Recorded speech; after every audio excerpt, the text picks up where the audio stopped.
this was the place that I needed to reach, for on all the previous experiences from my childhood in the company of this female, we had taken occasion to go through the series of scenes and settings that only she knew how to navigate, and always our exploration would terminate here.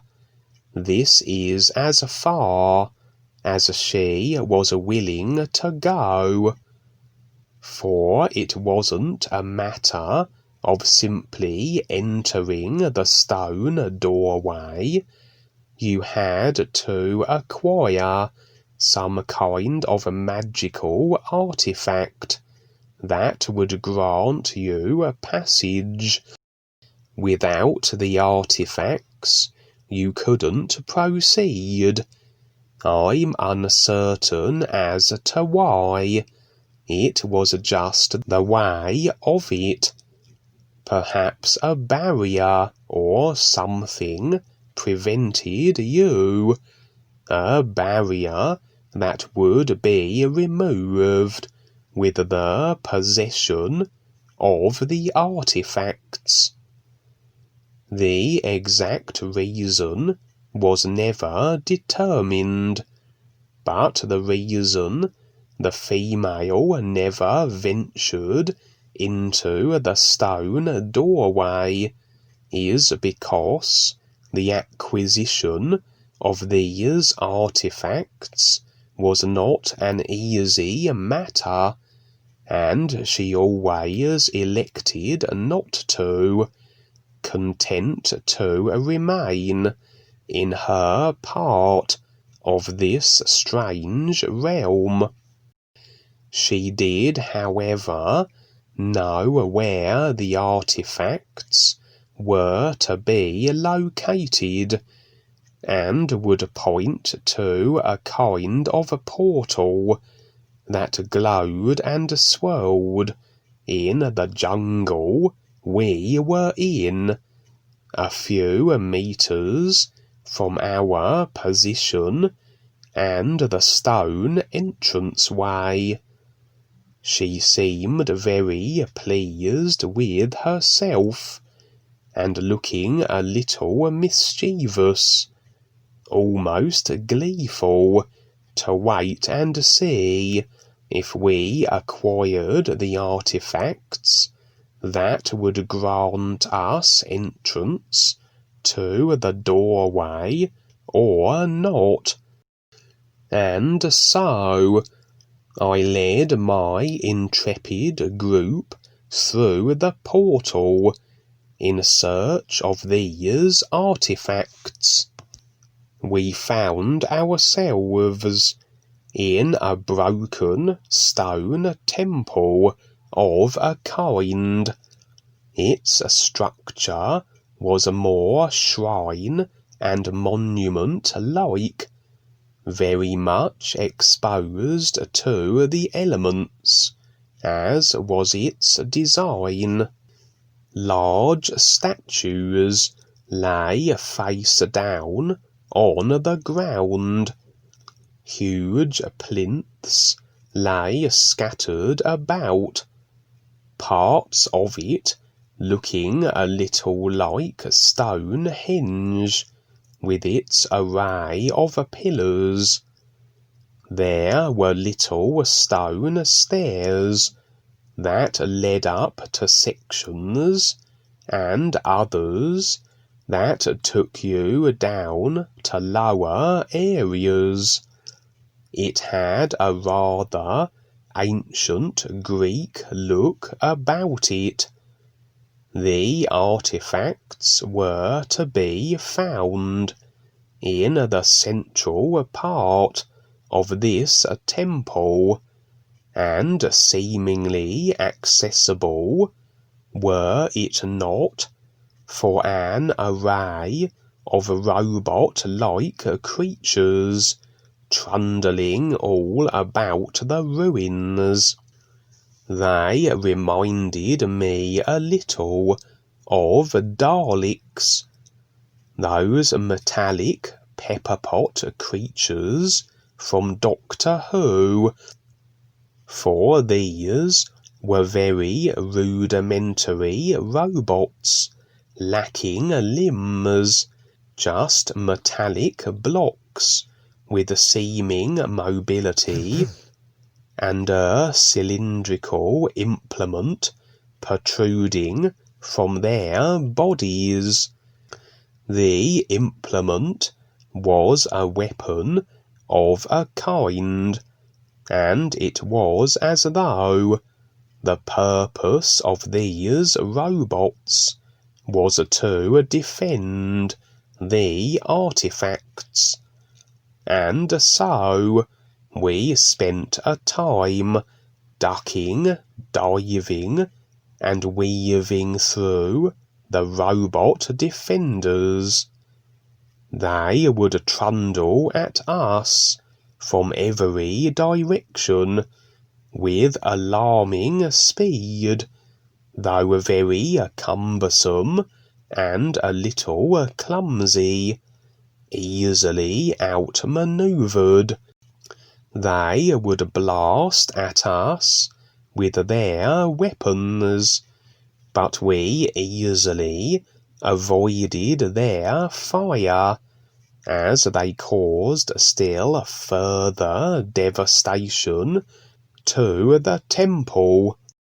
I imagined this was why the temple was so damaged, perhaps due to others entering here and drawing the robot's fire, with the resulting destruction that over time had become quite the broken mess.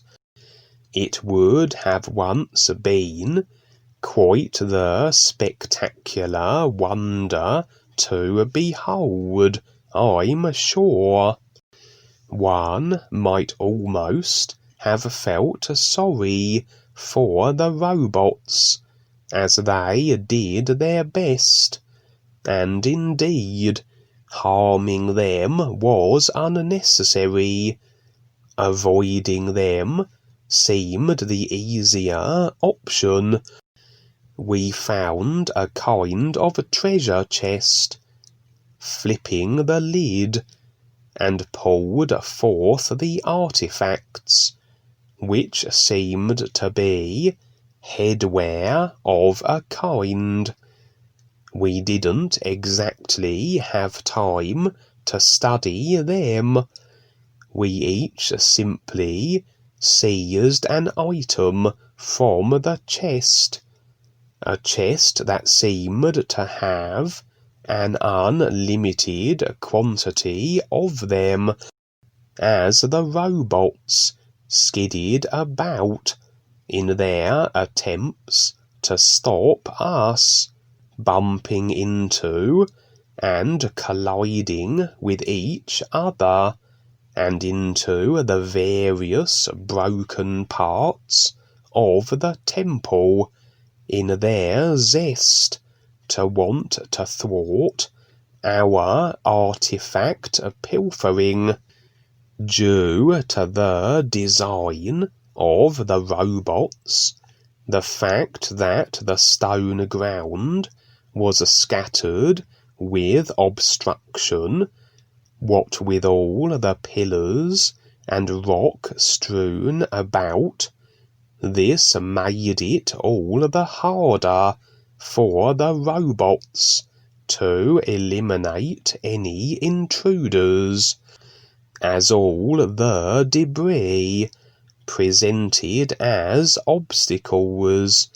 These robots had not the capability of negotiating very effectively, and so we bolted from the temple, clutching our headwear, as the robots blasted at us with inaccuracy. All they managed to do was add still further damage to the temple. Their aim was almost atypical of bad guys in any movie who seek to kill the heroes. They never seem to be able to shoot straight. We leapt through the portal and were once again in the jungle, the robots unable to follow seemingly, resigned to remain as guardians of the temple artifacts. My advice for them would be, maybe they ought to take the time to better practice their aim. The woman was there, and rather astounded and delighted as to our success. She cheered over dramatically and watched as we took the moment to examine our acquisitions. They were indeed head garments, looking a little medieval in their design, like those chain-mail coverings that knights wear on their heads. They all differed slightly in their design, but all seemed to contain curious gems and runic symbols. Evidently, it was these symbols that would grant us access to the stone doorway, and it is here that we parted company from the woman who had guided us. She would return to the form of one of the giants in the first scene, the first area of this realm, and stomp about with the other giants until she came across another visitor entering her midst that she would engage with, as that seemed to be her motivation. I'm uncertain if I would visit this realm again, but if I did, I'm sure she would be here again, and be her general irritating self. But perhaps that could be forgiven, as she was instrumental in allowing our passage to this point, and providing us the means by which we could go further. Maybe this was her duty, her function, a kind of guardian of this curious realm. She seemed ageless, and who knew how long she had dwelled here? This was maybe her decided position in life, and she seemed contented with it. She certainly did delight in her magical abilities, her shape-shifting, and latching onto people that she wanted as friends, amusing herself with how she would annoy people to the verge of them no longer wishing her association, and then turning on the self-pity to draw them back in through the sympathy she induced. The whole idea is to become more aware, and this is achieved by constantly stepping into the unknown. We are aware of whatever we are at any given moment, and as we become more aware, we are afforded better options and positions in life. We can then make better choices that make more sense with the whole of life. We will better know exactly what to do in every situation. We are less and less the effect of creation as we become more and more aware, and eventually, when we decide through the 5 bodies of the personal self to stand 100% real with life and the guides, we are no longer the effects of creation at all. We have superseded it and its necessity, for we are only in cause and effect creation as long as we choose to be, as long as we decide to not stand completely real with the true reality, with everything equaling itself. We can only be positioned in life and aware to the extent by which we decide to be so. So it is an ongoing process, and will proceed ever onward, for as long as our real intent is recognized and decided upon, the real you, the real awareness, is the whole of life. This isness life is, and it is all about itself. It's about real survival, and the real you has no other want than to recognize the isness that it is, for that isness is everything. So what else could there be to want? This recognition of the is the real intent. The real intent is the real awareness.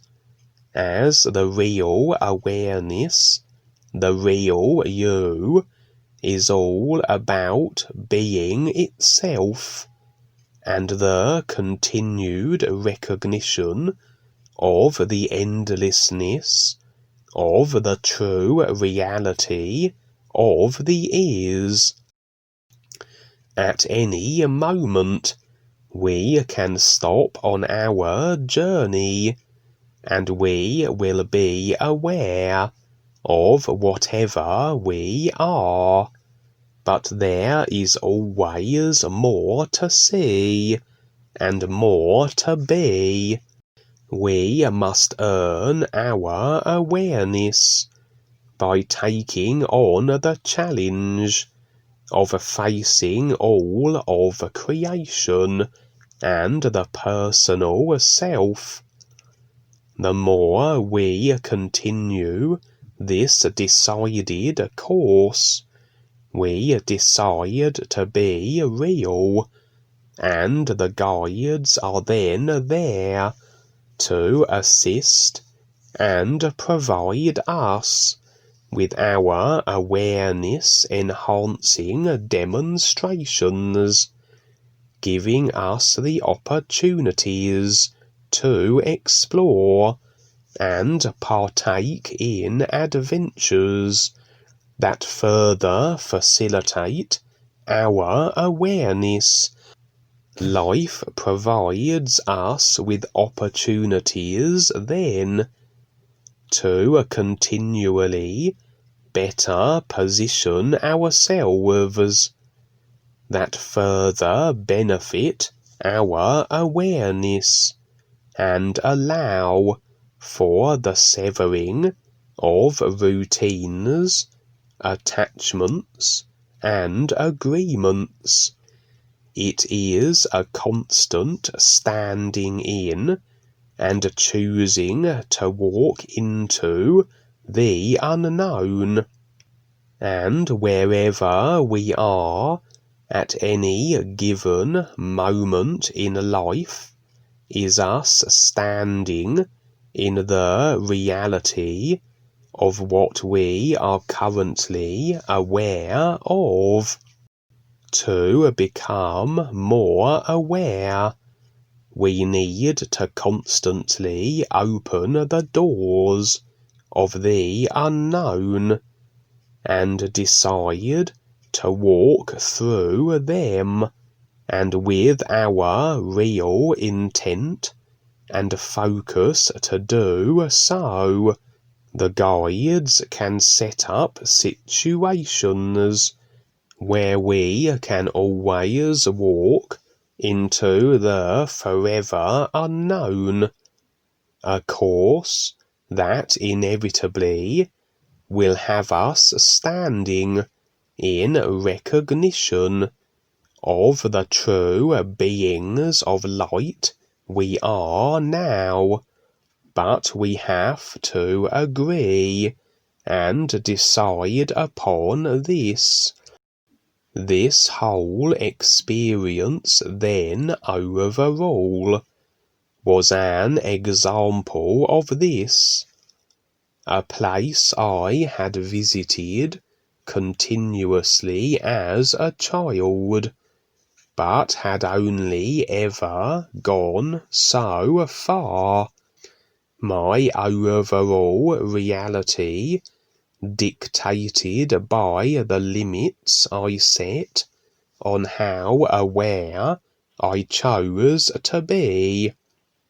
And with this female individual perhaps placed here to assist me to go further, to see more, become aware of more, and then to be more consequently, awareness equating to being more of this isness that I already am.